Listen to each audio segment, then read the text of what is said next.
कल्कि अवतार के इन 4 जिंदा सबूतों को देखकर हिली पूरी दुनिया। वैज्ञानिकों ने किया कलयुग के अंत को लेकर रेड अलर्ट जारी। भगवान कल्कि के 4 जिंदा सबूत आपका दिमाग हिला देंगे, क्योंकि उत्तर प्रदेश के इस गांव में ही हो चुका है कल्कि अवतार का जन्म। दोस्तों, कलयुग का अंत करने के लिए भगवान विष्णु अपना 10वां अवतार यानी कल्कि अवतार लेंगे और सफेद घोड़े पर बैठकर अपनी आग उगलती तलवार से पापियों का अंत कर देंगे। लेकिन दोस्तों, कहते हैं कि ऐसा कलयुग के अंत में होगा। लेकिन दोस्तों, हम आपसे कहते हैं कि भगवान विष्णु का कल्कि अवतार न सिर्फ धरती पर आ चुका है, बल्कि उसके 4 जिंदा सबूत भी अब दुनिया के सामने आ चुके हैं, जिसे देखकर दुनिया भर के वैज्ञानिकों के पसीने छूट चुके हैं। और दोस्तों, एक तरह से कहा जाए तो पूरी दुनिया में रेड अलर्ट घोषित होने ही वाला है, क्योंकि दोस्तों अब वैज्ञानिकों को भी लग रहा है कि जल्द ही कलयुग का अंत हो जाएगा। लेकिन दोस्तों, अब बात आती है कि भगवान विष्णु के कल्कि अवतार के वह कौन से 4 जिंदा सबूत हैं जिन्होंने पूरी दुनिया को हिलाकर रख दिया है। तो दोस्तों, सबसे पहला सबूत यह है कि भगवान कल्कि का अवतार हो चुका है और उनका उत्तर प्रदेश में एक मंदिर भी तैयार हो चुका है। और दोस्तों, कहा तो यहाँ तक जा रहा है कि कल्कि अवतार हमारे बीच में ही मौजूद है। बस फर्क इतना है कि वह सही समय आने पर हमारे सामने आएंगे।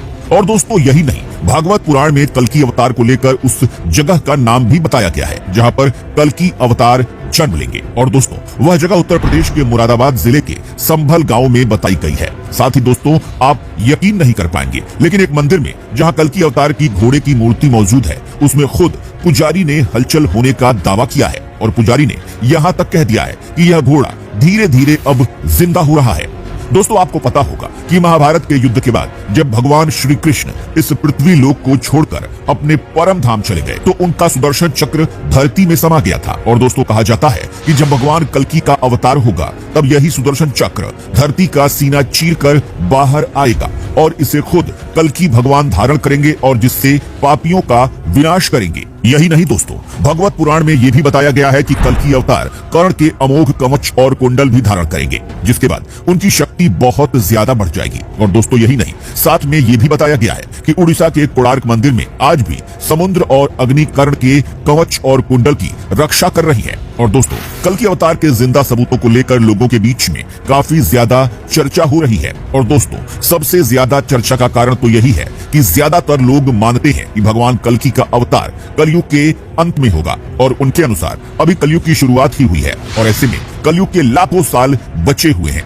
लेकिन दोस्तों, हम आपको बता दें कि भगवान कल्कि का अवतार समय की सीमा से परे है और भगवान अपनी मर्जी के अनुसार किसी भी वक्त धरती पर अवतार ले सकते हैं। और दोस्तों, ये कहना पूरी तरह से गलत होगा कि भगवान विष्णु कल्कि का अवतार कलयुग के अंत में ही लेंगे। दोस्तों, ये भी हो सकता है कि भगवान विष्णु ने कल्कि का अवतार ले लिया हो और वह अभी सही वक्त का इंतजार कर रहे हो। और दोस्तों, ये भी हो सकता है कि भगवान परशुराम कल्कि अवतार को अस्त्र विद्या और शास्त्रों का ज्ञान दे रहे हो और कलि पुरुष नाम के राक्षस से लड़ने की रणनीति तैयार कर रहे हो।